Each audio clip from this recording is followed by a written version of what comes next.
Magandang araw po, welcome po sa aking channel of 9TV. Patalastasan po, meron po ba kayong mga properties na napapabayaan or non-performing assets? Plan yung ibenta, pero wala kayong oras pagbibenta nito. Kung ito'y pagkakatiwala nyo po sa amin, tawag lang po kayo sa aking numero. Usap po tayo, gawan ko po ng video for free. Yes, libre po, wala po kayong babayaran. Tutulungan po namin kayong mabenta ang inyong property. Kami na po bala sa marketing, sa boosting or paid ads. Even sa tripping, hindi na po kayo mapapagod sa pag-entertain ng mga buyers. Kami na po bala sa lahat. Tawag lang po kayo. Nandito po tayo ngayon sa Cavite kung saan meron po tayong bagong video presentation, isang commercial building. May lot area po ito na 200 square meters more or less. Ito po'y titulado, buhay po ang may-ari, kaya wala po kayong maging problema sa documentation o sa transfer ng title. Napaganda po ng lokasyon nito, gawa ng ito'y nasa bayan mismo o busy area na marami pong katabing mga business establishments at commercial buildings. Kaya kung hanap nyo po'y isang income generating property, ito na po yung hinahanap nyo. Ito po yung second floor na meron pong toilet and bath at kitchen. Then, dito naman po yung hagdan. Diyan po tayo galing kanina. Dun sa baba. Then, paglabas po natin ay yung main road na mismo. So, aakyat po tayo. Ito pong hagdan ay naka-tiled staircase at meron pong stainless na handrail. Dito na po tayo sa third floor. Meron po itong common toilet and bath na may bathroom window, naka-tile bathroom wall, at maayos naman ang toilet features nito. Dati pong resto bar itong third floor, kaya meron pong booth ng DJ. At tungkol naman sa mga mixer at mga musical instrument na makikita nyo dito, hindi po kasama yan. Even itong tables and chairs. Ito po yung resto bar. Malaki po ang espasyo nito. Meron pong mga glass windows with security grill. Then, dun po sa taas, nag-serves as natural sunlight. Double high ceiling din po ito. So, na-maximize po nila owner yung espasyo. Nagamit po nila lahat. So, yan po, tunghayan nyo po itong dating resto bar na possible din nyo pong paupahan. O kung sakaling ma-acquire nyo ito, pwede nyo naman pong ituloy. Then, makinegotiate na lang kayo kay owner tungkol dito sa mga kagamitan. Dito naman po yung another restroom. Yan po, tunghayan nyo po itong balkonahe o terrace at yan po yung roof deck. Yan po yung sliding glass windows, may security grill. Then naka-tile flooring na rin po ito.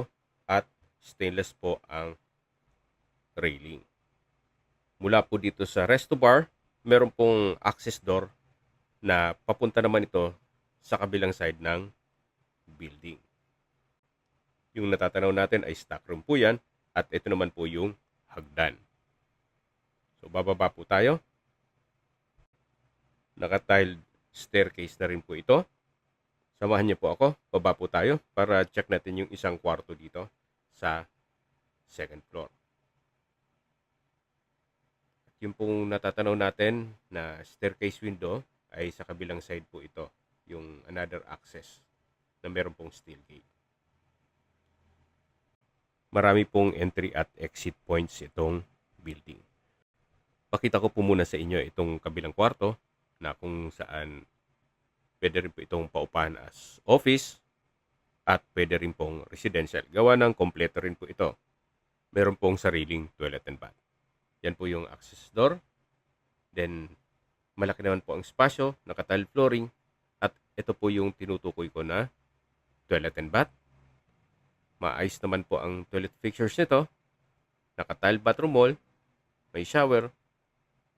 At malaki naman po ang espasyo nito.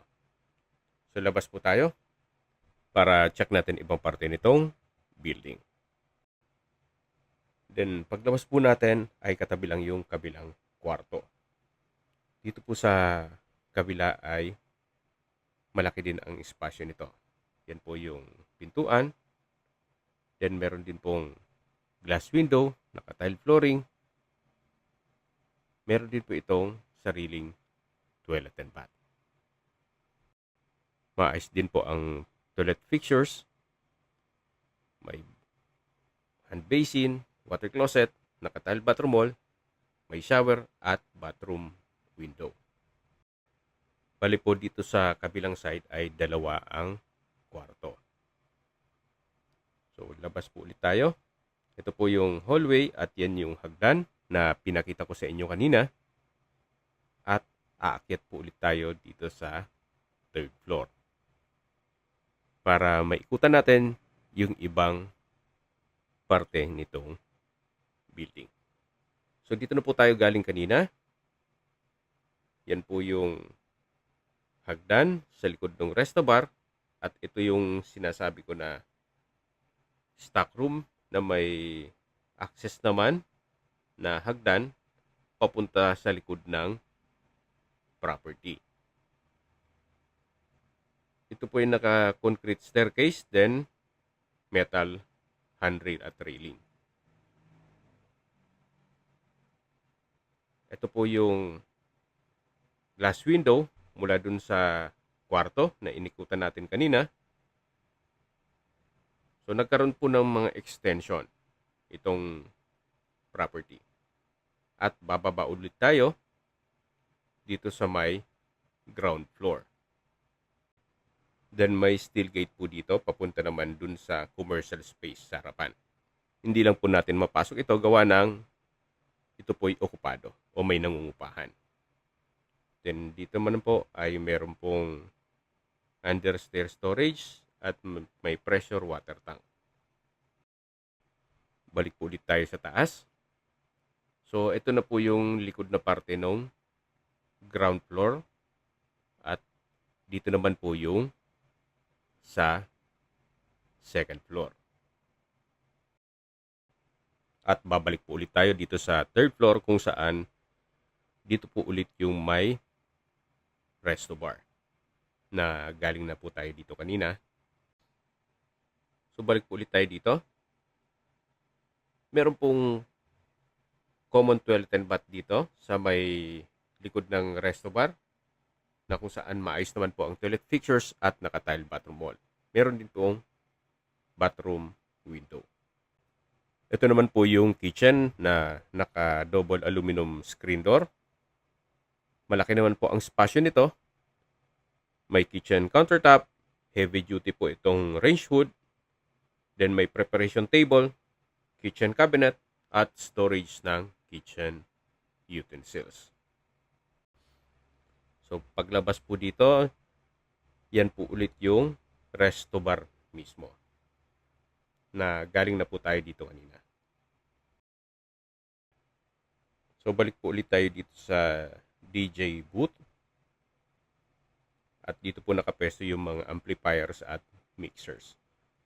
Ito po yung tinutukoy ko kanina na hagdan na kung saan ito ay stainless handrail at railing pati staircase. Dito na po tayo sa roof deck. Naka-solid wood door. Then sa spasyo, sakto lang. Hindi naman siya ganun kaliit at hindi naman ganun kalaki. May glass windows. Meron din po itong toilet and bath at shower sa dulo. Meron din pong access door na papunta naman sa balkonahe o terrace. Na kung saan napakalaki po ng espasyo. Naka-tile flooring, covered din po ito. Meron pong water tank. At mula po dito, matatanaw nyo naman ang inyong mga magiging kapitbahay. 360 degrees po ang view dito. Gawa ng ito pong roof deck o penthouse ay meron pong setback. So dito po ay malapad pa naman. Then yung natatanaw natin na pulang flooring ay paikot na po ito hanggang doon sa dulo na meron pong generator. At dito po ay meron pong tubular railing. Lahat pong glass windows ay meron pong security grill. Hanggang dito sa kabilang side. So sa structure po, wala din po kayong ipapagawa dito. Gawa ng ito'y well-maintained. At dito naman po yung tinutukoy ko na generator.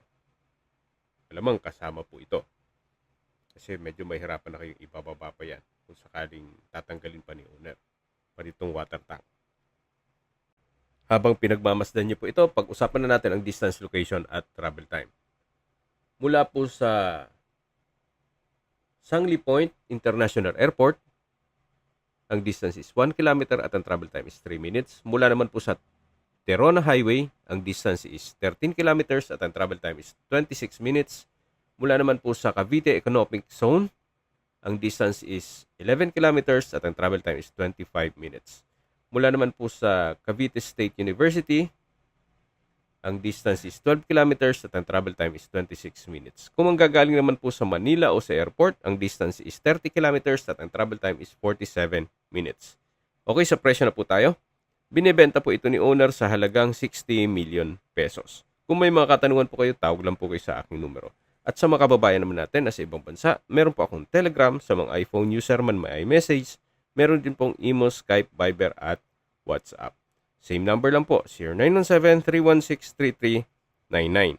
Sa mga nagtatanong naman po ng aming Facebook, meron po aming Facebook page na Nov9TV at Facebook Real Video. Meron din pong TikTok at Instagram. May ibang YouTube channel po kami, the Nov9TV channel, Nov9TV Listings, Nov9TV On The Spot, Nov9TV Updates, at Nov9TV House Rental. Sana po naibigyan nyo ang video presentation. Paki-like and subscribe na lang po sa aking channel para ma-update din po kayo sa aking future listings. Kung sakali po hanap nyo yung mas malaking sukat ng lupa, meron din po kami ibang listings na pwede nyong pagpilian. Huwag po kayong mag-atubiling tumawag sa amin. Then, let us know your budget para malaman namin kung anong property pwede naming ilog sa inyo. Sa lahat pong viewers, subscriber at nagtiwala po sa amin, salamat po sa suporta. Ingat po kayo lagi at yung pamilya. Maraming salamat po.